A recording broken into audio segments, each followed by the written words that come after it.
Salut et bienvenue dans le podcast Le Job de tes rêves, où j'interviewe des gens qui cherchent à créer le job de leurs rêves. Et aujourd'hui, j'interviewe Adrien Arnoux. Il est humoriste et il nous raconte comment il a réussi à gagner sa vie en faisant rire les gens. Il s'est retrouvé notamment au Jamel Comedy Club et au Montreux Comédie, et il joue régulièrement dans les comédie clubs en France. J'avais très envie de savoir comment il a fait, donc je lui ai posé plein de questions. On a abordé ensemble beaucoup de sujets. Comment trouver son public? Est-ce qu'on peut vivre de sa passion avec 1000 fans? Comment lancer sa chaîne YouTube? Comment définir son public? Comment utiliser le pouvoir des mots pour faire rire ou simplement pitcher son offre? Combien d'abonnés faut-il avoir pour vivre de sa passion? Comment lancer sa chaîne YouTube?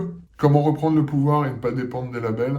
Comment se faire connaître sans passer à la télé? Comment faire face à un bide? Comment capter l'attention de son public? Qui sont tes vrais concurrents? Quelle guerre tu dois mener quand tu veux te faire connaître sur le web? Et c'est ce qu'on va découvrir tout de suite. Adrien, je suis ravi de te recevoir dans ce podcast. J'ai une question à te poser, Adrien. Là, aujourd'hui, tu es humoriste, pour ceux qui ne connaissent pas. Est-ce que c'est le job de tes rêves? Non. Donc voilà, merci, c'est fini. Merci de nous avoir suivis. Non, c'est cool d'écrire des blagues, tu les écris, ça vient de ton cerveau, tu les écris, après tu les testes, les gens ils rigolent, puis les horaires sont pas mal. C'est pas si simple qu'on l'imagine. Tu risques l'humiliation publique tous les soirs. Ouais. Ça peut niquer un peu ton cerveau, quoi. Tu vois. C'est vrai qu'une fois, je suis allé à un comedy club, je me suis imaginé aller sur la scène à la place des humoristes et j'ai paniqué. Rien que d'imaginer, j'étais en panique, quoi. Ouais, bon, après nous on est préparés, c'est-à-dire t'as écrit des trucs quand même et tu t'es... Justement, j'ai des questions pour toi là-dessus. On va y revenir, attention. Quand tu as commencé à être humoriste, est-ce que tu savais déjà un peu écrire? Est-ce que tu faisais des blagues? Tu fais des blagues le week-end avec tes potes dans un bar et où tu fais des tweets que personne lit, des statuts Facebook rigolos, enfin ça s'arrêtait là, quoi. Entre-temps, tu as fait le Jamel Comedy Club, si je dis pas de bêtises. Tu as fait le gala de Montreux. Donc en fait, tu gagnes ta vie en faisant rire les gens. Oui, c'est ça, en gros. Ce que je te propose, c'est qu'on découvre comment tu as fait. Comment on fait quand on n'est pas naturellement drôle? Alors je vais expliquer. C'est de l'écriture, hein, c'est beaucoup d'écriture. J'aimerais bien que tu me dises comment tu arrives à capter l'attention quand tu fais une vanne, quand tu fais une blague. C'est pas très compliqué. Vas-y. Il faut crier. La première phrase que tu dis. Ah bah faut que... Idéalement, si tu montes sur scène, tu commences à faire des blagues, c'est bien si la première elle est déjà drôle. Il faut que ça commence bien. La première fois, c'est bonsoir. De toute façon, genre, tu peux aussi te présenter, t'es pas obligé d'être déjà dans un personnage mystère. Et ensuite, t'enchaînes sur la vanne. Ouais, après la première vanne, puis, tu choisis la meilleure ou non, pas forcément? Il y a des trucs où c'est mieux d'attendre un petit peu qu'ils connaissent pour que tu puisses dire des horreurs. Faut arriver à gagner leur confiance. Je fais plus des vannes sur mon apparence physique pour qu'ils se détendent un peu. Comment t'as fait pour te retrouver au Jamel Comedy Club et au Gala de Montreux? C'est Paris, c'est pas très grand. Et si t'as même pas un spectacle entier, mais quelques minutes de sketch qui marchent vraiment bien à chaque fois que tu les fais, au bout d'un moment ça se sait et tu finis par faire ces émissions. C'est une industrie qui cherche toujours des nouveaux visages à exploiter, si tu veux. Donc, de toute façon, ils vont essayer de te montrer un peu partout si vraiment ça marche bien. C'est vraiment ce que tu obtiens quand tu as bien fait ton travail. C'est eux qui t'ont contacté à chaque fois ou... Tu fais des plateaux, tu croises tous les gens qui travaillent dans l'industrie en fait. Donc après, ils te connaissent déjà et c'est en fonction de ce qu'ils cherchent à tel moment, quoi. Tu vois, par exemple, au Jamel Comedy Club, tous les mardis, il y a une sorte d'open mic où ils essaient de repérer un peu les gens qui pourraient faire l'émission, je crois. Mais je suis même pas sûr qu'elle existe encore. Non, je sais plus, t'as fait la dernière saison d'ailleurs. Non, ils ont continué après, mais chelou, genre hebdomadaire, genre pendant un an. Okay. Donc là, ils ont ratissé tout Paris. Donc là, tout le monde a fait le Jamel Comedy Club. C'est pour ça que ça n'a plus vraiment de valeur à ce stade, parce que vraiment, il y a beaucoup de gens qui l'ont fait. D'accord. Quand t'as fait le Jamel Comedy Club, en gros, t'as fait un 10 minutes que t'avais déjà testé avant. Oui, bien sûr. Ouais. Ah oui, tu fais le truc le plus sûr possible. Ouais. Je veux juste préciser, pour ceux qui ne connaissent pas l'univers du stand-up, le 10 minutes, c'est qu'est-ce que c'est? C'est le temps. Le temps, c'est un truc qui avance. Ok, merci. C'est Adrien, humoriste. C'est la longueur du sketch. Un classique, quand tu... non, en fait, à 10 minutes, mais ça peut être au début, on t'a pas 10 minutes du tout. Hein. Au début, t'as 3 minutes. Ensuite 5, ensuite 7, ensuite 10. En gros, c'est un peu ce barème-là, quoi. Au début, t'as pas plus de 7-8 minutes. Ce qui est déjà assez dur tu vois. Parce que 7 minutes de blague où tout le monde se marre non-stop, toutes les tu essayes, ça se plante et tu réessayes et tu fixes. On va y revenir, j'ai des questions là-dessus. Là, tu joues presque tous les soirs en ce moment. Au mois d'août, c'est un peu fermé, mais sinon, ouais. Mais sinon, tu peux jouer. Mais il y a plein de gens qui font ça en fait, parce qu'il y a énormément de spectacles à Paris. Il y a combien de salles du coup, de spectacles? Incalculable. Littéralement incalculable. Ouais. Mais après, c'est pas des trucs de prestige. Hein. Des fois, c'est dans des caves et il y a 15 personnes, voire moins. C'est des open mic? Ouais, c'est une open mic, il faut quand même connaître des gens un peu. Mais il y a différents types d'enjeux en fait, tu vois. Bah, si il y a des spectacles, c'est juste, c'est dans une cave avec des débutants, il y a 10 personnes, et puis voilà, puis si ça peut aussi se passer bien, ça, tu vois. Ouais. Et puis après, t'as des trucs dans des vrais comédie clubs où les gens ont vraiment payé, et ils mangent, et il y a des humoristes connus et tout ça, quoi. Mais tout existe, quoi. Il y a tout un circuit underground à Paris que tu peux faire. La première fois que tu as été sur scène? Avril 2012, au Café de Paris, à Ménilmontant. J'ai fait 3 minutes, je crois. Pourquoi tu vas là? Bah, c'est quand tu as décidé que tu allais le faire, donc tu dis ok, comment on fait maintenant? J'ai écrit des blagues, où est-ce qu'on va les faire? Et c'est là que je te dis, il y a tout un circuit à Paris que tu peux emprunter, quoi. Personnellement, j'avais pas de contact. Ouais, d'accord, ok. Donc tu découvres ça, tu trouves ça dingue. Moi, c'est pareil, quand j'ai découvert le stand-up, donc je trouve ça génial. Mais toi, par contre, tu t'es dit, bah, je vais en faire. Et là, genre, tu connais personne. Mais j'avais déjà une expérience de ça dans la musique, en fait, où j'ai monté des groupes, et après, je suis allé à Paris, je suis allé rencontrer des gens qui allaient pouvoir kiffer ce qu'on faisait, et puis ils nous mettaient en première partie. Enfin, je savais déjà que ça se faisait comme ça, quoi. Donc du coup, on va faire un petit flashback. C'est de la harpe. T'as été musicien. Bah, techniquement, j'ai jamais été musicien professionnel, en fait. Ouais, mais est-ce que c'était le job de rêve? Ouais. Après, c'est aussi un truc. À part que c'était pas payé. Non, enfin, après, c'est un truc qui a des avantages et des inconvénients aussi. Il y a aussi beaucoup de gens qui commencent vers 19, enfin, dans l'adolescence, en essayant de dire, ouais, je vais être connu avec ma propre musique et mon propre groupe et tu es rockstar et tout.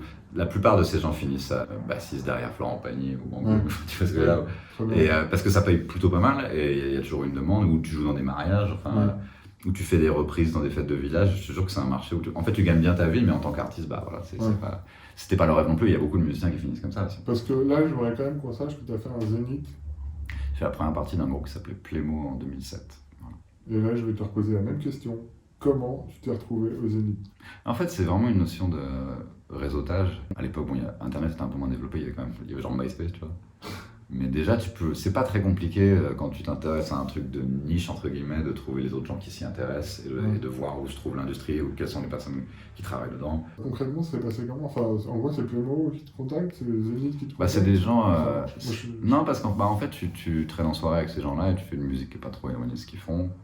Et à force de boire des coups. Ouais, donc tu les connaissais en fait. Ouais. Non, c'est pas les Zénith. Genre, tu les connais, et puis à un moment, ils ont donné une chance aux petits jeunes, on va les faire, on va les mettre au Zénith, quoi. C'est un peu une tradition, il faut toujours avoir une première partie. Ouais, ils peuvent très bien s'en passer aussi. Hein. C'est pas obligatoire, mais donc, nous, quand on est monté sur scène, les gens ils criaient déjà le nom de Plémo, quoi. Heureusement, on a réussi à avoir assez d'énergie pour que ça marche, mais... Ouais, là d'ailleurs, j'ai envie que tu racontes qu'est-ce que ça fait de faire un Zénith, quoi. Parce que le Zénith, il y a combien de personnes? Nous, je pense pas qu'on avait le Zénith complet, donc ça faisait peut-être, on avait genre 3000 personnes devant nous, je pense. Tu pouvais vraiment voir de la scène toute la salle, quoi. Genre, le mur, c'était pas noir, quoi. Ouais, d'accord, ok. Et non, c'était trop cool. Et c'était un peu le maximum que j'aurais pu faire, tu vois. T'étais bassiste à ce moment-là? Ouais. T'as pas un peu la pression de faire une fausse note? Ça dépend, il y a des groupes où la basse il y a de la musique où la basse est très prominente, tu vois, mais dans ce qu'on faisait, c'était pas très grave si je ratais une note, quoi. Tu suis la guitare, donc c'est plus une fréquence qu'il faut avoir, quoi, tu vois. Le bassiste, c'est pas le plus grave, ouais. Ça rajoute du corps au son, quoi, tu vois. Donc quand il n'y en a pas, tu l'entends. Ou si c'est la mauvaise note, tu vois. Vous avez joué combien de temps, du coup, pendant cette... Ce concert-là, il a pas duré très longtemps, on a fait genre 5 ou 6 chansons. Ouais, c'est déjà assez la pression, j'avais quoi. 15 minutes, 20 minutes, quoi. Ouais, un truc comme ça. Vous aviez le matos de... votre matos ou le matos? Non, ils avaient... On était... tu sais, en fait, t'as genre... Eux, ils ont tout leur truc de leur vrai concert, et puis... nous, on doit jouer un peu... On était au milieu de tout leur matos, genre avec la place qui reste. Non, je pense pas. Ça, parce que des fois, ils peuvent te prêter des trucs. J'avais vu un truc où t'avais Téléphone qui avait joué avec les Rolling Stones. Ils avaient pété une guitare ou un ampli, parce qu'en gros, la scène était gigantesque et le câble de la guitare n'était pas assez long. Ouais, j'avais un problème de câble aussi, genre. Parce que la personne qui devait m'amener mon truc sans fil l'a pas amené. J'étais un peu vénère. Mais non, c'est cool. C'est pas allé beaucoup plus loin que ça dans la musique. J'ai continué à ramer pendant 5 ans après ça. Ensuite, j'ai essayé d'être un peu bassiste de session un peu pour des gens. Même là-dedans, j'étais pas dans des projets, même quand c'était signé en maison de disque, des trucs où si ça vend pas, bah du coup ils peuvent plus te payer. Donc tu joues pour des artistes qui sont signés en maison de disque, mais parce qu'ils sortent leur premier album, et si le premier album marche pas, bah après. Tu t'associes avec des artistes qui marchent pas, bah voilà quoi. T'es même pas payé en fait Bon, pas très bien. Pas très bien, puis ça n'a jamais été assez pour être intermittent du spectacle. J'ai arrêté en 2012, moi, la musique. L'humour, à une certaine époque, ça ressemblait à un truc que je pouvais pas faire. Enfin, c'était très... dans les années 90, c'était un peu moins sincère, un peu plus théâtral, un peu plus... Moi, je suis pas vraiment comédien. Plus en mode sketch, tu veux dire Ouais, et puis quand j'ai découvert stand-up, j'ai fait « Ah, je crois que ça c'est un truc que je pourrais faire si je me débarrasse de ma peur de parler en public. Genre, c'est comme ça que je pourrais un peu écrire comme ça, quoi. Donc là, tu es en train de me dire que tu avais peur de parler en public et ton métier, c'est de parler en public. Ouais, mais en fait, il y a beaucoup de gens qui commencent le stand-up et qui n'ont jamais parlé en public de leur vie. En fait, c'est pas si évident que ça, quoi. Ouais, tu m'étonnes. T'es pas censé être déjà à l'aise Ouais. quand tu commences, tu vois. Il y a plein de gens qui commencent en panique. Sinon, ce serait que des gens extravertis qui feraient ça. Mais il y a des gens encore plus timides que moi qui font ça. Ouais. Et parler en public, ouais, ça s'apprend, quoi. Les regards, le silence, il n'y a que toi sur scène. Enfin, tu vois, c'est un truc qu'il faut s'habituer un peu, quand même. Pour éviter le hors-sujet... Il y a un prof qui te note à la fin, c'est quoi? C'est un devoir. C'est exactement ça, tu vois. Non, blague à part, juste pour faire le lien, c'est vrai que créer sa première vidéo, rien que de parler devant la caméra, c'est un peu... moi, je sais que ça m'a bloqué pendant longtemps, et j'ai mis du temps avant de faire ma première vidéo YouTube. Donc j'imagine que parler en public, sur une scène, c'est encore plus... En fait, là, c'est différentes peurs, parce que la peur de parler face caméra, c'est surtout toi qui vas le voir au début, ça. Donc en fait, t'as surtout peur de te regarder et de te détester, quoi. C'est deux peurs différentes, si tu veux. Il y a des gens qui font des cauchemars où ils sont devant des gens qui les regardent et ils sont tout nus. Enfin, c'est un peu ça, quoi, tu vois. Donc c'est pour se débarrasser de ça, en fait, c'est vraiment... Enfin, c'est comme beaucoup de choses où, à force de le faire, tu te rends plus compte, quoi. Du coup, ta première scène... Ouais, j'ai bu quoi, 2 pintes. Et ça a pas mal aidé. J'ai bu 2 pintes, j'ai dit que c'était la première fois que je le faisais et j'avais l'air sympathique et j'ai fait 2-3 vannes qui n'ont pas trop mal marché, donc globalement ça passait. Souvent la première fois, tu peux avoir la chance du débutant. Ouais. Il y a deux histoires différentes. Soit tu prends un gros four la première fois, ou enfin tu un truc normal et tu galères. Soit ça marche bien la première fois et tu fais je suis content. Et la deuxième, tu te prends un mur en général parce que tu as trop la confiance. Ouais. Donc c'est ça qui s'est passé. Mais non, la première, j'ai joué 3 minutes, j'avais écrit je sais pas, 15 vannes et à la fin, au bout de 3 minutes, j'ai fait merde, je crois que j'ai tout dit. Et je suis parti et puis c'était pas mal. Ça m'intéresse de savoir, parce que justement, pour toujours rester un petit peu dans l'optique, on entreprend quand on tente quelque chose dans le projet. J'ai l'impression que ça a été super vite, parce que du coup, tu as écrit 15 vannes, tu as été direct dans un... Bah, c'est des gens, tu peux juste leur envoyer un email. Enfin, à l'époque, c'était un plateau où tu envoyais un email et on te donnait une date, quoi. Ouais, il y a un truc qui est bien, parce que justement, quand on veut créer un produit qu'on veut le lancer, souvent on fait une erreur, c'est qu'on y passe 6 mois et on le montre à personne, et on ne sait même pas si c'est bien, et quand on le montre, tout le monde s'en fout. Ouais, moi c'était plus genre, mettons que j'ai décidé en janvier, ok, j'ai envie de faire ça, ok, donc j'ai commencé à écrire, et dès que j'ai eu un bloc où je me suis dit, bon, ça peut tenir à peu près quelques minutes, on va dans un open mic et on va tester, quoi. C'est cool, ouais. Et t'as procrastiné pour te lancer, ou tu l'as fait vraiment vite, quoi? Moi, je sais que j'ai beaucoup procrastiné pour lancer ma boîte. Non, j'avais un peu le feu au cul quand même. Non, j'ai pas procrastiné, j'ai quand même pris 2-3 mois pour être sûr que j'allais pas dire n'importe quoi sur scène, tu vois. C'est 2-3 mois où tu écris tes premières vannes. Donc j'ai écrit plein de trucs et après j'ai sélectionné les meilleures lignes, j'ai compilé ça, j'ai appris par cœur. Un autre truc qui était compliqué, c'est la mémoire. Ouais. Ça m'intéresse de savoir comment t'as écrit, du coup. T'as écrit d'une traite un truc. J'ai écrit genre... Je vomis des trucs, après je relis, je vois ce qui est marrant dedans. Ouais. Souvent c'est ça que je fais. Toi, tu me disais que c'est bien de tester les vannes. Du coup, entre le premier jet que tu fais, quand tu testes devant un public, qu'est-ce que tu changes du coup? Tu l'adaptes au fur et à mesure, t'as le rythme et t'as aussi... parfois il y a des synonymes qui marchent mieux que d'autres ou des manières d'amener le truc qui peuvent les bloquer, alors que si tu l'amenais comme ça, il serait ouvert à ta blague, tu vois. Et ça, tu ne peux l'apprendre qu'en le faisant devant des gens, quoi. Petite analogie, en fait, quand on écrit page de présentation, on présente son offre, pareil, les mots comptent et la manière de présenter les choses, ça peut du coup faire un carton ou rater. Et alors, au-delà des mots, souvent il y a des gens qui pensent que c'est à cause du sujet abordé que la blague n'a pas marché, alors que c'est juste que la blague n'est pas assez forte. Ou parfois c'est juste que tu l'as trop mal dit, donc tu as juste fait une suite de mots qui est marrante techniquement, mais si tu mets rien dedans, il n'y a aucune intention, ça va pas. Tu as un exemple concret d'une blague? Aucun exemple. Je me souviens de ça. Tu sais ce qui se passe, c'est qu'en fait, la première forme que j'écris, une fois que j'ai commencé à tester, je la regarde plus.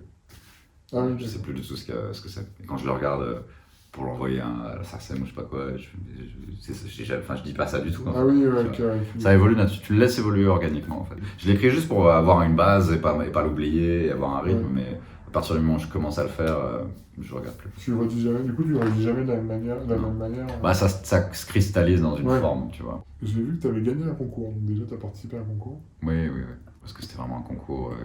T'as gagné? Du coup, c'était un concours, extrêmement prestigieux. J'ai gagné, ils m'ont quand même dit que ce serait vraiment bien que tu t'inscrives, hein, tu vois ce que je veux dire. Tu vois pas ce que je veux dire. Tu veux dire que c'était sûr que t'avais gagné? Ouais, sauf si j'avais fait de la grosse, si j'avais chié sur la scène, non, mais j'avais aussi très bien marché ce soir-là. C'était entre moi et Paco, je me souviens. Paco Pérez, qui est un humoriste qui a fait On demande qu'à en rire. Il est encore dans la scène. Paco, c'est... Il est encore dans la scène, pareil.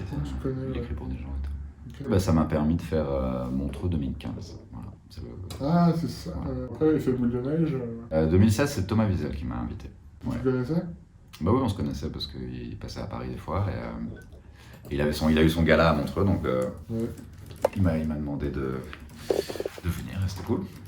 T'as fait des bonnes vues. Pourquoi t'as pas fait On te demande qu'à revenir. Ça, on a dû te la poser cette question. Ouais, en fait, bah, moi j'ai commencé en 2012, l'émission elle s'est plus ou moins arrêtée en 2013. Ah oui. Bon, je voyais à quoi ça ressemblait, ça ressemble à un gros casse-pipe en fait. Ouais. Il y a quand même beaucoup de gens qui allaient là-bas et c'était leur première scène, t'imagines? Ouais.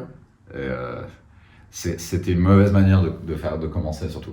C'est Puis vrai. ça avait un sens pour des professionnels qui avaient Ouais. déjà un spectacle et qui avaient une salle à remplir. À ce moment-là, c'est une Ouais, bonne c'est bien. vitrine, tu vois. Ouais, carrément. Mais pour un débutant, fallait surtout pas y aller, quoi. Il y a Verino qui l'a fait. Ouais, mais il y a plein de gens. Et puis, c'était quand il y avait Arnaud Samer ou Olivier de Ouais, j'étais Benoît, très fan aussi. Ouais. même Jérémy Ferrari, c'est des gens qui faisaient Ouais. déjà ça et qui Ouais. étaient déjà professionnels, mais Ouais. qui voulaient qu'on les regarde, quoi, Ouais. et pour remplir leur salle. Et puis je pense que c'est aussi un accélérateur. Ils ont tous beaucoup progressé. Ils sont tous un peu traumatisés Ils étaient par déjà- ça aussi. Hein. J'ai pas entendu que des bonnes choses sur les gens Ouais. qui l'ont fait. Enfin, sur comment ça se passait, quoi. C'est pareil avec tu sais, tout ce qui était Nouvelle Star à Star Academy. Ouais. Il y a aussi beaucoup de gens qui faisaient ces émissions qui étaient déjà un peu dans le business, tu vois. Ouais. Même s'ils étaient voix témoins, ou, ils chantaient sur les démos, enfin, ils avaient déjà un job dans ce biz. Et à un moment, tu dis, bon, bah, je vais me montrer à la télé. Mais le faire en tant que débutant, c'est Ouais. la plus grosse erreur du monde, parce qu'après, inévitablement, tu vas te faire buzzer. Ouais. Inévitablement, dans 5 ans, tu vas dire, oh mon Dieu, il faut que je fasse retirer cette vidéo. Il y a plein de gens qui ont fait retirer leur vidéo. Ouais. Moi, je regardais pour voir les débutants se prendre des gros Ouais. fours. Parce que c'est ça qui est marrant. C'est, Ouais. il y a un plan au début, ils montent tous les humoristes. Ouais. T'en as toujours un qui est en panique, en sueur, comme ça, parce que c'est Ça sa première fois. c'est- Ça se trouve, c'est la première fois qu'il fait de l'humour, t'imagines? Ouais. C'est les jeux du cirque, hein, vraiment, c'est Ouais, ça, quoi. c'est tu ça. vois. On peut dire que ça a aidé quoi? Une poignée de comiques. Ouais. Peut-être une dizaine de Ouais, mecs voilà. qui sont sortis. Voilà. Verino, par exemple, il n'a pas cartonné pendant On demande qu'à revenir, mais par contre, il a cartonné après, j'ai l'impression. Et ça a été le cas de beaucoup de gens, même Charles Soignon, c'était la même chose. C'était Ouais. en gros. Ça, tu te retrouves avec un public qui s'attend un peu à un humour un peu à regardos, quoi, des fois. tu Ouais. vois. C'est plus facile de trouver des gens qui t'aiment vraiment bien sur YouTube, par exemple, tu vois. Ouais. Putain, mais comme c'est Mélia, c'est comme ça qu'il a fait aussi. Et, c'est un peu le même délire, c'est que tu crées vraiment. Genre, t'essayes un peu la télé, la radio, tu vas un peu à droite à gauche, et du coup, t'es pas complètement inconnu, mais ça décolle pas de ouf non plus. Et très vite, tu commences à créer une communauté sur Internet, qui est pas forcément énorme au départ, mais au moins, c'est des gens qui te kiffent vraiment toi, quoi. Moi, j'ai fait une tournée avec Charles Soignon, c'était que des gens qui l'avaient vu dans Demande qu'à en rire, et t'avais l'impression qu'ils étaient pas vraiment là pour les bonnes raisons, quoi, tu vois. Et ils comprenaient pas pourquoi elle dansait pas, elle avait pas de perruque, et après le spectacle, ils venaient la voir, genre, et alors Hanouna, il est sympa, enfin, c'est. Et du coup, Charles Soignon, c'est une amie en fait, que t'as eu l'occasion de jouer avec elle. On a fait une tournée ensemble en Ouais. 2016, qui était pas évidente, mais. Parce que, Bah déjà, elle a voulu l'organiser toute seule et en fait c'est très compliqué d'organiser une tournée. concrètement, il faut faire quoi pour organiser une tournée? Il y a des salles, tu vois, il y a des salles, il faut les contacter, tu signes des contrats, tel jour on vient et tu nous héberges à tel endroit et tu nous payes tant, quoi, ou tel pourcentage. D'accord. Et, Du coup, c'est jamais des locations, les salles, c'est toujours des cachets. tu comme peux ça. si t'es sûr de la remplir, Ouais, sinon c'est un peu risqué, tu vois. ouais, Il y a vraiment un milliard de façons de vendre un spectacle parce que tu peux aussi passer par la mairie et prendre l'argent de le vendre pour 2000 € et jouer devant des gens qui dorment, des abonnés du théâtre, quoi, tu vois. ouais. Il y a vraiment beaucoup de manières de travailler, quoi. J'aime bien le côté des humoristes qui essaient de Ouais, prendre bah, un peu le pouvoir. Ouais, tu vois, cet été, je voyais plein de stories Instagram de gens qui étaient partis faire des tournées en limite en camping-car Mhm. et ils jouent dans des endroits un peu reculés et tout. Et tu peux aussi le faire de manière un peu non officielle, tu vois. Mais C'est-à-dire, bah, tu te dis, c'est un bar et il y a un chapeau, Oui. du cash. Ouais, quoi. Mais là, c'était vraiment un truc officiel avec du vrai argent. Enfin, c'était déclaré, c'est légal, quoi. Ouais. Donc, et puis des fois, tu traites avec des gens qui sont un peu là pour t'escroquer, donc c'est pas facile quand t'es. c'est-à-dire, C'est le moment où tu vas chercher l'argent après le spectacle, tu sais pas combien. Ah, on a fait ça de recette, mais du coup on prend ça, mais du coup, enfin, tu vois, ils Ouais. peuvent te cacher. Ou alors tu vends ton spectacle pour un tel prix pour jouer dans une salle qui est ça, et en fait t'arrives dans la salle, elle est énorme, la salle est remplie, donc du coup le mec il a vendu une tonne de billets, Ah oui. il a vendu ton spectacle pour que dalle. Ouais. Alors on a fait une quarantaine de dates. ça a duré combien de temps? 3 mois, je crois. On s'est retrouvés devant des gens qui avaient jamais vu de stand-up de leur vie. Et comme on avait une affiche, on était côte à côte, ils pensaient que c'était une pièce où on allait s'engueuler entre. Il est noir, il est noir, il est blanc. Il y a un truc qui existe comme ça qui s'appelle Domino. Ouais, C'est d'accord. une pièce avec un blanc à ma tête et une Ouais. meuf qui est une Renoir. Et littéralement sur le flyer, il y a écrit il aime le rock, elle aime le zouk. Enfin, c'est vraiment ce genre de cliché. Ouais, En fait, je ouais. pense que c'est un peu le genre de truc qu'ils pensaient qu'ils allaient voir. Ouais, je vois. Et nous, on arrive avec nos boîtes de tub et de drogue et tout ça. Et les gens étaient un peu choqués parce que c'est des gens qui l'avaient vu sur France 2 à 18h. Ouais. Mais ça arrive beaucoup, même aux États-Unis, il y a des humoristes où, genre, ils ont été connus grâce à un sitcom. Et du coup, il y a plein de familles qui viennent le voir. Mais en fait, eux, ce qu'ils font, c'est pas du tout pour les familles, tu Ouais. vois. C'est du ciblage, quoi. Faut faire attention à. Et alors là, ça me permet de rebondir et de faire le lien Oui, sur l'entrepreneuriat, le ciblage, le positionnement, savoir à qui on s'adresse, trouver son public. On peut pas dire que je l'ai exactement vraiment trouvé à ce stade. Il y a des gens qui viennent me voir dans la rue qui me disent qu'ils aiment bien ce que je fais, mais est-ce que je peux remplir une salle toutes les semaines ou est-ce que je peux remplir en tournée? C'est pas forcément évident. Ça peut prendre 2-3 ans, quoi. Et du coup, tu fais comment pour Tu fais un trouver son spectacle. public? Non, mais trouver ton public, du coup, c'est ta chaîne YouTube. Ouais, voilà, c'est Un au fur et à podcast. mesure, je vais mettre des podcasts et des vidéos stand-up. Tu peux jeter ton filet, Ouais, tu vas pas c'est forcément trouver ce que tu voulais, tu vois ce que je veux dire. Tu peux pas tout maîtriser.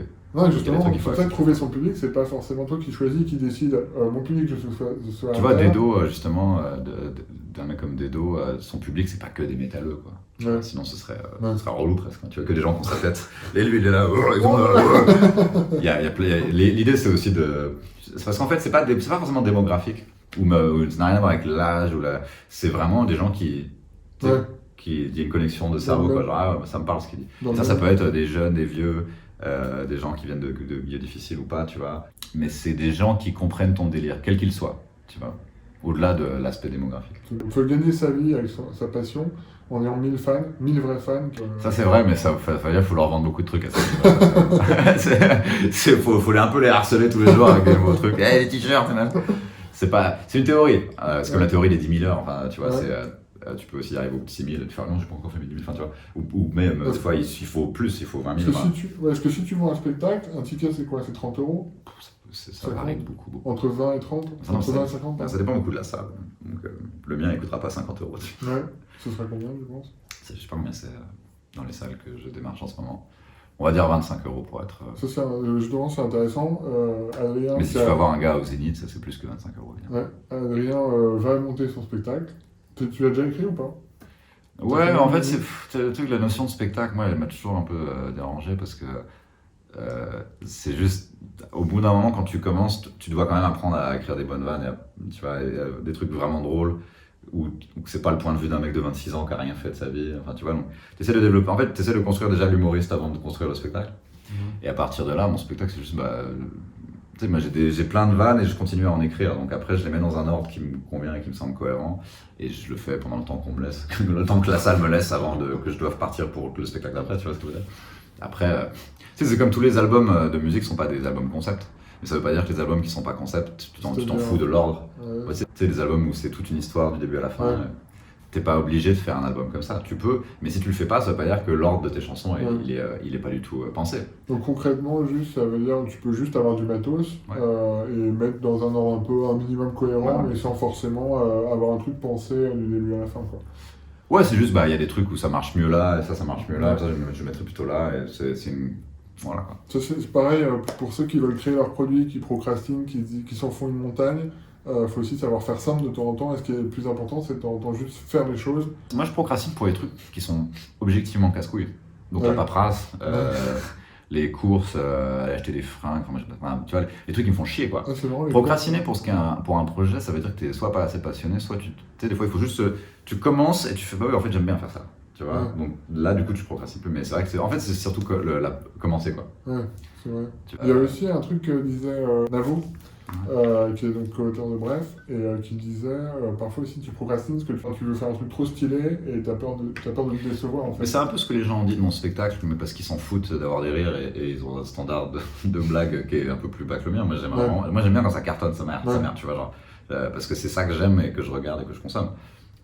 Donc on me dit tu procrastines parce que tu veux pas faire ton spectacle médiocre où t'étires une demi-heure de blague et tu fais de l'impro au milieu. Tu mets de la punchline, quoi, en gros, et va de rire, quoi. Ouais, parce que les gens, ils parlent de ça de manière un peu péjorative des fois, genre ça c'est efficace, hein, c'est tac tac tac, mais ça veut souvent dire que t'as juste enlevé tout le gras qui sert à rien dans... J'avoue, moi je suis plutôt aussi consommateur de... Enfin, j'aime bien les... Ça veut pas dire que je vais dire des trucs débiles pour avoir des rires, si tu veux, ça veut juste dire qu'au niveau du rythme, je vais pas m'écouter écrire, quoi. C'est ça en fait, c'est ça, tu gardes des mots, oui, mais ça c'est joli, c'est une belle phrase, ouais, mais c'est pas drôle, et le public se fait... Enfin, tu vois. Une fois que tu es habitué au son d'un t'as envie d'avoir ça, quoi. Et moi, c'est ça que je kiffe. T'es pas obligé en France d'être méga drôle pour gagner ta vie en faisant du stand-up, en vrai. Faut juste que ça soit pas malaisant et que ça soit pas chiant.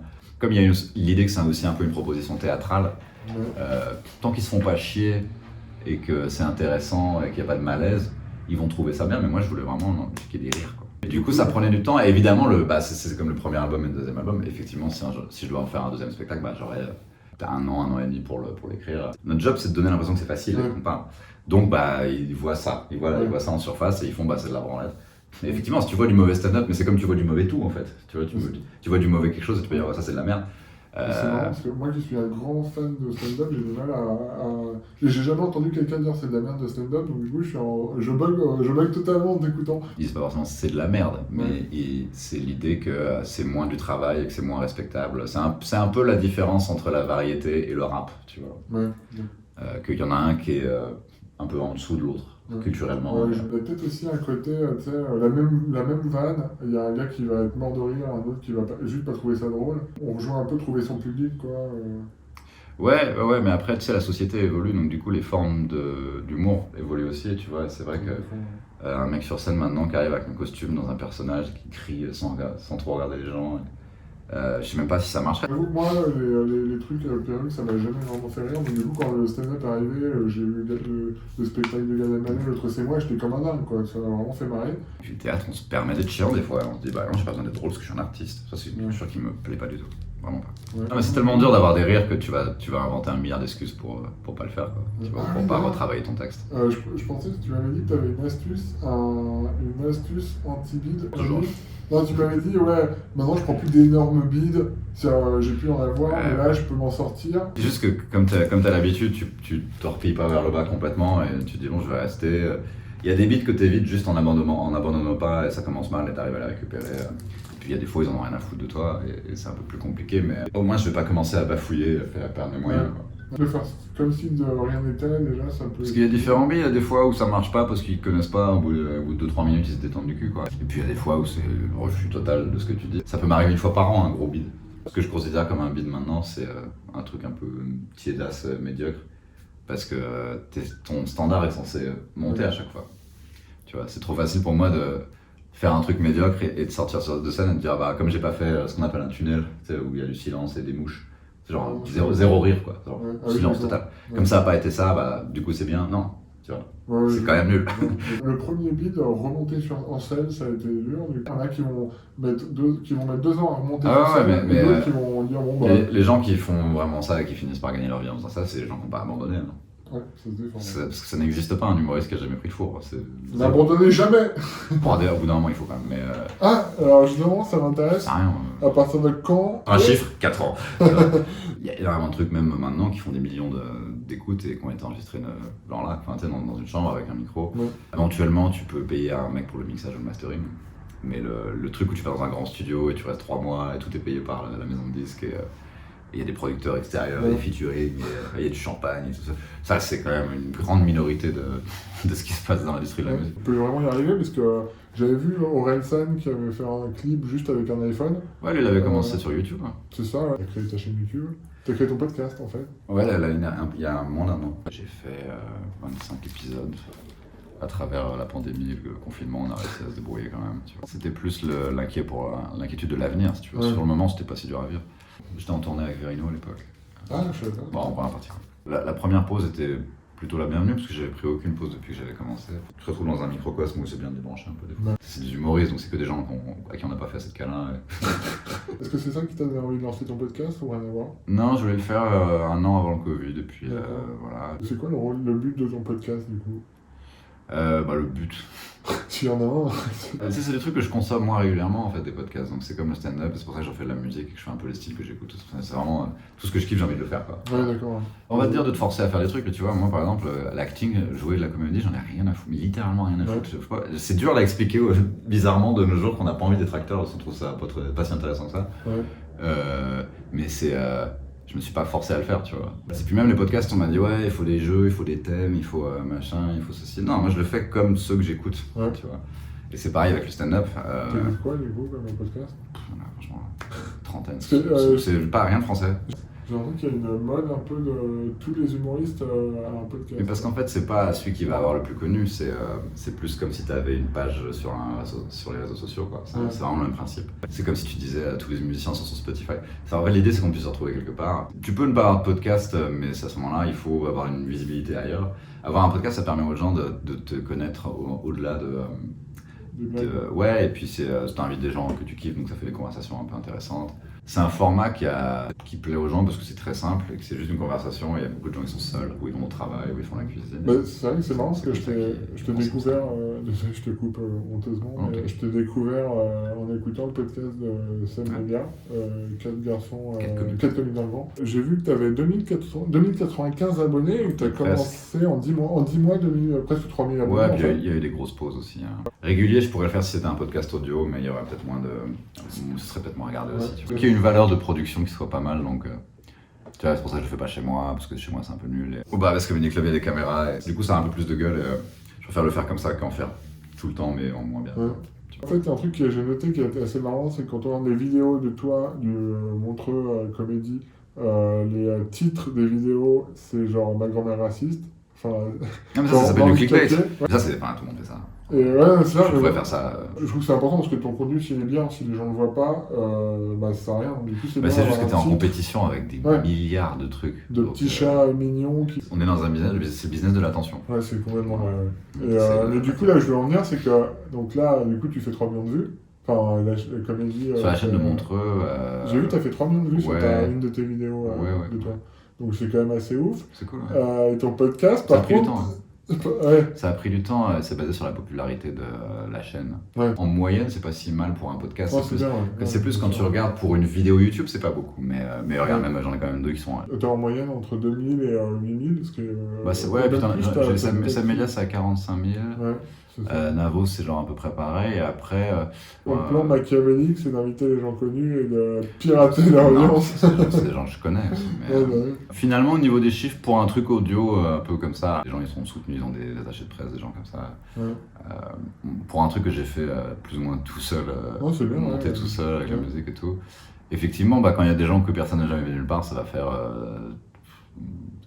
Si tu comptes en audio et en vidéo, ça fait genre 3000 par exemple. C'est vrai que moi je vois que YouTube. Bon, c'est pas beaucoup en audio, mais par exemple tu peux en rajouter 1000 à chaque fois. Quoi. Donc, tu vois, un mec comme Dedo, ça doit être à 20 000 par exemple. Là, c'est pas mal, tu vois. Attends, non, Kian, que j'en dis par exemple. Kian, il fait moins que Sam Media.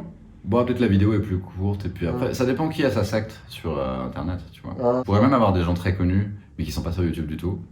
Et ça ferait moins de vues que quelqu'un qui a vraiment un following, parce que du coup l'algorithme va proposer à tout le monde, tu vois. Là je commence avec des gens que je connais depuis longtemps. Du coup c'est facile de les inviter en fait. Ouais, et puis ça donne des questions plus intéressantes aussi quand tu connais bien la personne. C'est vrai. Plutôt que de demander des trucs qu'un journaliste pourrait demander. Pourquoi tu mets pas d'extrait de spectacle? Parce que moi je kifferais trop d'avoir des extraits, je suis super fan quoi. Finalement c'était ça en fait, quand j'ai accepté de me faire filmer, à chaque fois j'accepte de me faire filmer pour montrer le truc du Paname ou le Jamel, enfin c'est un peu, c'est pas sur ma chaîne, mais ça reste déjà du matériel que j'ai mis et qui est en public. Au bout d'un moment je vais arrêter de faire ça, bon à moins que tu vois, Montreux je peux dire oui, mais il y a des trucs où il n'y a pas besoin quoi, tu vois. Si t'as assez de matériel tu peux aussi dire bon ça je le mets sur internet pour que les gens aillent voir le spectacle. C'est vrai qu'il y a des gens qui aiment bien retrouver ce qu'ils ont vu sur YouTube dans le spectacle. Moi, ça me fait un peu chier. Si tout le monde, au fur et à mesure de faire le spectacle, te dit t'as pas fait ça, bon ok, tu vas peut-être le rajouter. Mais idéalement, c'est bien que quand ils viennent te voir, ils connaissent pas les blagues. La dernière vidéo de Montreux, ma grand-mère raciste, je ne fais plus aucune de ces blagues. Là, surtout, il y a eu assez de vues. Si c'est une vidéo qui a fait 100 000 vues, tu peux encore garder les vannes. Voilà, 3,5 millions, tu fais bon. Les gens qui viennent me voir l'ont vu. Tu vois. J'aimerais bien quand même que tu me dises ta stratégie machiavélique pour lancer ton spectacle et faire la promotion. Ça va être très simple au début et je vais voir ce qui manque au fur et à mesure. En fait. J'ai pas envie de lancer ça comme si je lançais une grosse machine. Je vois. Il sera forcément mieux dans un an, donc tu vois, c'est bien si les gens peuvent venir maintenant. Lancer ça avec le meilleur spectacle du monde et tout. Ça peut aussi se remplir juste assez naturellement avec un bouche à oreille décent si la salle est pas trop grande. Que j'ai un créneau correct, qu'il n'y a pas les grèves et la guerre. Des fois, tu peux remplir sans faire trop de trucs, dans le sens où on m'a déjà vu dans quelques trucs sur internet, donc je suis pas totalement inconnu à ce stade. C'est aussi pour ça que je l'ai pas fait avant, parce que j'étais vraiment, malgré Montreux et Jamel, enfin tout le monde s'en foutait, parce qu'il y avait zéro buzz. Là, je pense qu'il peut y avoir des gens qui cherchent un spectacle à aller voir, et ils voient ma tête et ils font ah bah oui, on connaît lui, c'est marrant. Donc je compte un peu là-dessus. J'ai continué le podcast. Tu fais de la scène, donc tu peux aussi, si tu joues un peu partout dans Paris, les gens ils se souviennent de toi, tu peux distribuer des flyers. Les gros trucs promotionnels quand tu veux quand tu veux un peu faire monter la sauce, tu prends une attachée de presse et tu essayes de te retrouver dans des émissions en mode Mouloud ou Ardisson. On n'en est pas là du tout. Ça dépend quelle taille de salle tu cherches à remplir, mais au début, en vrai, si tu fais assez de contenu cool et régulier, enfin si je fais assez de podcasts, si je mets assez de vidéos de stand-up, je pense que ça peut suffire. Et puis après tu vois au fur et à mesure, quoi. Si ça suffit pas, tu peux trouver. Il y a plein de solutions. Donc c'est l'indépendance, Bah idéalement, ouais. Après. la liberté, Non mais moi ça me le dérange pas. job de terrain. Tu n'auras pas ta narration. Ça me dérange pas de collaborer avec des gens qui prennent un peu d'argent, mais déjà il faut que j'en génère et il faut que ces gens-là travaillent assez pour mériter cet argent. Enfin, tu vois. Tu peux signer chez une boîte de prod qui va produire ton spectacle, Ouais. mais pour un mec pas connu comme moi, ça veut dire ils vont mettre quelques affiches et prendre 60% de la thune que je Ouais. gagne. J'ai vu d'ailleurs qu'il y a beaucoup d'humoristes qui créent leur boîte de prod. Ouais. Ça va être comme les rappeurs font ça beaucoup aussi, Ouais. ils signent plus en maison de disque. Avant, t'avais besoin de gens qui mettaient de l'argent sur toi pour qu'on voit ta tête. Ouais. C'était aussi simple que ça. Maintenant, il y a vraiment plein d'autres solutions pour te montrer toi-même. Et tu vois, un mec comme Pierre Thévenoud, il remplit le point-virgule sans être connu du tout. Assez pour que. Ouais. Ah, c'est pas le gars que j'ai vu, vas-y, on va le voir, il a l'air marrant. Ouais. Après, tu peux aller voir sur YouTube ses vidéos, tu vois, il est rigolo, vas-y, on va Là, voir. j'ai vu, il fait des extraits. Il a une grosse chaîne YouTube ou pas? Je sais Non, pas. pas du tout. Oui. C'est ça l'avantage, c'est que si tu cherches à remplir juste une salle de 90 personnes, t'as pas besoin d'un million de suiveurs. Ouais. Il y en a Tu peut-être. penses qu'il faut combien d'abonnés pour avoir... Je pense déjà t'arrives à 20 000. Si tu veux remplir une salle de 100 personnes toutes les semaines, c'est pas injouable. Ouais. Si ça marche vraiment bien, t'es obligé de t'entourer de gens au bout d'un moment. Ouais. Parce que t'as pas le temps de t'occuper de tout. Ouais. Mais j'en suis pas du tout à ce stade. Pour rester dans l'analogie entreprendre, finalement tes concurrents, bah en fait c'est tes potes quoi. Pas que, c'est ça le problème. Ouais. Et c'est encore une raison pour laquelle j'ai attendu de faire mon spectacle, parce que tu es en concurrence avec tous les spectacles de Paris. Ouais. Et c'est pas que de l'humour. Tu vois ce que je veux dire? Ah oui, oui. C'est, ça peut être mes potes, mais c'est pas que les humoristes, c'est pas que les stand-uppers, il y a des mentalistes, il y a des magiciens, il y a des bon, j'irai pas jusque des... Fabien Licard. Je connais, il est très cool. Et donc t'es en compétition avec des gens qui font vraiment pas la même chose que toi, mais qui ont le même but qui est de remplir leur salle à 2 rues de toi. C'est un peu comme Coca-Cola qui disait les concurrents, c'est tout ce qu'on peut mettre de sucré dans son ventre. C'est exactement C'est ça. le principe, quoi. Les concurrents, c'est tout ce que tu peux aller faire le soir dans une salle de théâtre ou un club. Mon concurrent, c'est aussi Netflix, YouTube. Ouais, c'est vrai. Il y a Raoult qui a lancé sa plateforme de spectacle en ligne. Je sais pas comment elle fonctionne. Au niveau du business, c'est probablement avantageux pour lui. Moi, je pense qu'à ce stade où on en est, peut-être que l'avenir lui prouvera qu'il a raison, mais je pense que c'est quand même bien d'être sur YouTube. Mais lui, il a déjà ses trucs sur il a les YouTube. deux en fait, il a sa chaîne YouTube. Lui, il a déjà son truc sur YouTube. Ouais. Après, il essaie de faire une sorte de Netflix, mais pour les... c'est une sorte de business. C'est très malin, c'est parce que c'est la même manière. C'est lui qui prend les rênes de son truc. Louis C.K. avait fait ça, il sortait ses spectacles sur son site et tu payais 5 €. Non, bah c'est une manière de contourner les grosses machines, quoi. Est-ce que par moment, est-ce que tu perds le goût de la chose? Est-ce que par moment, tu as des moments de doute où tu n'as plus envie de faire rire les gens? Et qu'est-ce que tu fais dans ces moments de doute? Il faut boire de l'alcool. Et non, bah tu sais, des jours où tu te réveilles, tu as 3 spectacles, t'as pas du tout envie de faire rire les gens, bah ouais, mais c'est ton job aussi, c'est là que ça devient ton job. Et en vrai, c'est mieux de faire ça quand même que de rester chez soi et de s'apitoyer sur son sort. Tu fais des pauses ou Il y a différents trucs, c'est-à-dire monter sur scène et faire des blagues, je peux le faire même si je suis un peu déprimé, sans que ça soit oh mon dieu, je dois faire rire. Enfin, tu vois, c'est un texte que je connais. Cette ambiance aussi, un peu les gars qui rient à tes blagues. Si t'es un peu déprimé aujourd'hui, bah, tu peux très bien arriver, tu bois une bière avec des potes, tu fais tes blagues. Bon, voilà, ça c'est jouable. Que moi, ça m'arrive pour mon boulot de me dire. Ça, c'est n'importe quoi. Même je sais plus qui c'est, enfin, tu sais, un groupe de rock qui joue dans les stades et tout, et qui fait. En fait, quel que soit ton job, à un moment, t'as besoin d'une pause intense. Tu te lasses. Et de changer de projet aussi. En avoir marre de son taf, c'est normal. Je pense que la création de cette chaîne, c'est aussi c'est une manière de faire une petite pause, de m'aérer l'esprit. Moi, j'aime pas partir en vacances, je m'ennuie en vacances. Du coup, je crée une nouvelle chaîne. Bouffer d'oxygène et de revenir sur son projet initial. Plus motivé quoi. Enfin moi c'est ce que je dirais comme conseil. Ouais bah de toute façon tu vois, c'est pour ça que je fais de la musique aussi en ce moment et j'essaie de le faire sérieusement parce que ça ça active un muscle créatif qui est peut-être juste à côté de celui où t'écris des blagues, enfin tu vois, et du coup quand je retourne à écrire des blagues, j'ai un peu mon esprit, mais avec un truc créatif quand même, tu vois, j'ai pas juste des légumes devant. Moi je le sens vraiment quand je change comme ça un peu de projet, je reviens sur le truc de départ et je suis là, j'ai plein de nouvelles idées. Un truc que je fais, c'est que je regarde jamais ce que font mes concurrents, parce que pour éviter de faire la même chose qu'eux, et au contraire je vais m'inspirer d'autres thématiques, donc du coup je regarde. Moi j'ai une autre théorie là-dessus, moi je pense qu'il faut regarder ce que font les concurrents pour pas le faire justement. Ouais mais c'est ça, mais du coup c'est dur parce qu'inconsciemment t'as envie de le faire. J'ai déjà entendu des musiciens dire ça et aussi des humoristes dire non, moi je regarde pas ce que font les autres, je veux pas être influencé. John Lennon il prenait des trucs de Beethoven et des plans de blues, enfin tu vois. C'est censé venir de quelque chose.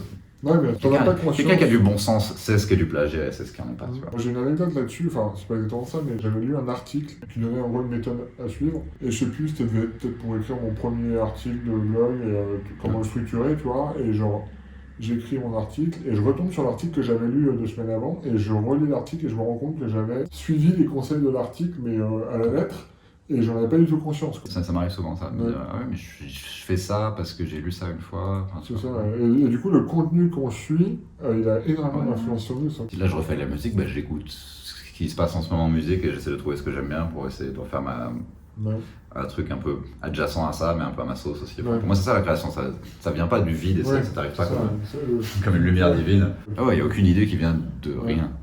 C'est ça, ouais. Le parcours d'un homme qui cherche à se créer le job de ses rêves. C'est toi qui as décidé ça. C'est moi qui ai décidé ça. Est-ce qu'il faut avoir un job de ses rêves? C'est comme l'homme de ma vie, enfin, tu vois, la femme idéale, est-ce que ça existe vraiment ça? Tu t'adaptes à ce que... moi, je sais que le job que j'ai en ce moment, je l'aime beaucoup. Je suis qu'à 70% de kiff sur ce que je fais. Qu'est-ce qui est idéal? T'as un job idéal, mais une fois que tu l'as, t'as des nouveaux vidéos en fait. C'est vrai. Tu vois, là, des fois, je me dis, putain, j'aimerais bien avoir un job anonyme où je fais de la musique et je gagne du blé. Et les gens ils kiffent, mais ils savent pas que c'est moi. Ouais. Mais peut-être qu'au bout d'un moment, si c'était que ça ma vie, je me ferais chier, tu vois. Ouais. En plus, c'est marrant, je pense qu'on a envie de faire l'inverse de ce qu'on a eu, c'est-à-dire là, t'es un peu dans la lumière. Il n'est pas impossible que je disparaisse un moment dans l'écriture, où j'aide des gens avec leur spectacle, tu vois. Ouais. Il y a un niveau de genre personnalité publique où c'est tolérable et d'autres où c'est un peu plus relou. Donc finalement, la célébrité, ça te fait pas tant que ça, quoi. Bah, il y a une célébrité qui est saine, parce que si c'est des gens qui ont juste vu ton spectacle et qui l'aiment bien, c'est cool. Après, moi j'aime bien balader dans la rue et me poser en terrasse, donc si tout le monde veut me parler, me prendre en photo. Mais on en est loin quand même. On me reconnaît une fois par semaine. Moi, on me reconnaît de temps en temps, et j'avoue, la première fois qu'on m'a reconnu, j'étais comme un dingue. Mais c'est vrai que c'est juste extrêmement rare, quoi. Si ça m'arrivait tous les jours, ça serait horrible. Puis il y a des gens, ils aiment bien ça, parce qu'ils aiment pas trop sortir dehors. Et moi, ça me ferait un peu chier, j'aime bien être un peu tranquille. Il y a aussi moyen, tu vois, mais comme Verino, il peut se balader dans la rue. Ouais. Il y a des niveaux, quoi, tu vois. Après, il y a des gens qui doivent te reconnaître.